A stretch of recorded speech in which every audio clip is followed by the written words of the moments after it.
'cause I see your face everywhere I go, in the city streets, in the country field, in the back of my mind I know it can't be real for a woman to possess all the tenderness she had. I can't quit her. The great Al Kooper. It's 4:08. This is The Drive, 1350 KSRO. I'm Steve Jaxon. Thanks for riding with us on this New Year's Eve. And I've been running down Al's credits over the last hour, and I don't want to fawn over this man, but as I've told you, child is father to the man, the first and, in my opinion, only Blood, Sweat, and Tears album, my all-time favorite album in the history of recorded music, and my longtime hero in the world of music. Al Kooper is on the line. Al, thanks for joining us, man. Hello. How are you? Not too bad. Yeah? So the new album is White Chocolate. I downloaded that the other day, and it's wonderful. One of my favorite albums of the past few years was Black Coffee. I'm so glad to see that you're back at work and cutting new stuff, writing new material, and releasing new albums, man.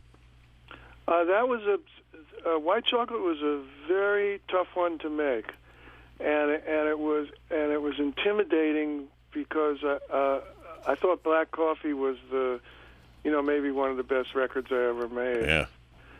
And got great feedback from the fan base on that record. Yeah. So to make another one, I was very intimidated by Black Coffee, but it's the longest I ever spent making a record, and I think it came out good. It's beautiful. I'm a subscriber to your website. I get all the emails, and I'm on there a lot. I'm waiting for you every time when you finally update your stuff up there. You know, I always look forward to. Oh, Al's talking again. That's cool. Yeah, just yesterday we updated. Yeah, I saw it this morning. So you're going to be here. It's your sort of annual pilgrimage to the Bay Area, well, to the state of California in January. Well, I sort of have to do that because that's where my grandchildren are. Right on. So grandfather is child to the man now. Yes, indeed. And you're going to be playing in Mill Valley, right? Yeah, Throckmorton Theater, January 7th. And the book, Backstage Passes and Backstabbing Bastards, you're going to be doing a signing for that at Book Passage, I guess, in San Francisco, is it? Yeah. So what's the deal? I know you wrote that book a while back. I got it about 8 years ago, and then you've updated it recently, and it's going to be re-released? Well, it's been out since March. Okay. The updated one. But this is the first time I've been out in the West since then. Gotcha. So you'll be at Book Passage the night after the Throckmorton gig and signing books and meeting people. Yeah. I got to ask you, man, if you remember more than 30 years ago, it was probably 1977. I was on the air at Coke FM in Austin, Texas, and you played at the Armadillo World headquarters. It was a great band. It was a bunch of college kids or something. There was a big band of young guys. You played the Armadillo World headquarters. I emceed, and then you and I went back to Coke FM after the gig. And was that you? That was me. We threw out the all-night guy, and you played disc jockey, and we hung out all night at the station. Yeah, I remember that. Cool. Yeah, man, that was me. I'm out here now. But excellent. That was a lot of fun, dude. It was fun. I'm really a frustrated disc jockey. Yeah, you said something like that on the air that night, I think, too. Yeah, it was cool. I've actually been thinking about, maybe hitting that around now. Why don't you get on Sirius XM or something? Well, right now, believe it or don't, I know more about new music than I've ever known. I know, and it's on your website. You update it all the time, yeah.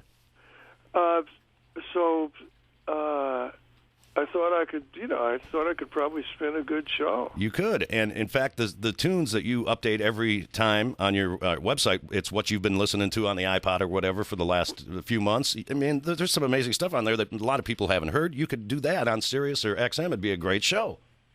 I would love to do that. We'll see what happens. Yeah. If you need a good producer, I'm available. Oh, okay.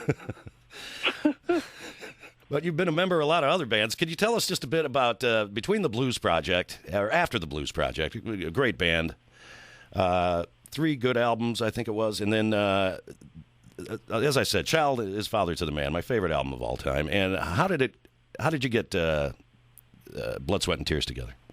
It was complicated. I had these songs. I had written the songs, and I went to the Blues Project, and I said, let's put horns in the band. I got these songs, and they really need horns, though. And they turned me down. They said, well, we haven't done everything we could do as a 5-piece band and like that. And I said, okay. And then I knew that I was going to have to leave the band because these songs were like egging me on. Yeah. And so I did. I left the band, and then I went looking for musicians. And I went out to California, and I heard Jim Fielder, the bass player. He was playing with the Buffalo Springfield, right. Tim Buckley, and Frank Zappa. So I thought he was an amazing bass player. And I heard a good drummer out there, and the three of us played a little bit out there. And then I heard a great guitar player, but he was leaving the band he was in, but he was promised to another band already. Who was it? The guy from Rhinoceros. Oh, I remember them. I can't think of his name right. So you wound up taking Steve Katz with you from Blues Project, right? Right. So what happened was, then I said, well, why don't I go to England and put the band together there? And so I didn't have the money to go to England. So I threw a benefit for myself at the club that we used to hang out at, the Cafe A Go-Go. And I called in every favor that I had at the time, and I got all these people to play at the Cafe A Go-Go. And we sold out 3 nights. And it was, it wasn't like, an Al Kooper show at all. It was, he just said on the marquee, Judy Collins, Simon and Garfunkel, David Blue, all these people came and played because, we all loved to play at that time. And it wasn't really about money. Right. And so I just said, would you guys come down and play? And everybody said, Fred Neil, everybody came down and played. It was pretty amazing. And so we sold out 6 shows, and then the guy that owned the Cafe Go-Go took all the money. I didn't even have enough money to take. So I put a little band together to play at the show of just, people that were around. Bobby Colombi on drums. Great drummer. Who was playing with Odetta at the time. Wow. And Steve Katz, who was in the band with me. And then I got a little advance from the guy from the Agogo, and I flew in Jim Fielder. So it was that quartet, and we played some of the songs that I was trying to record.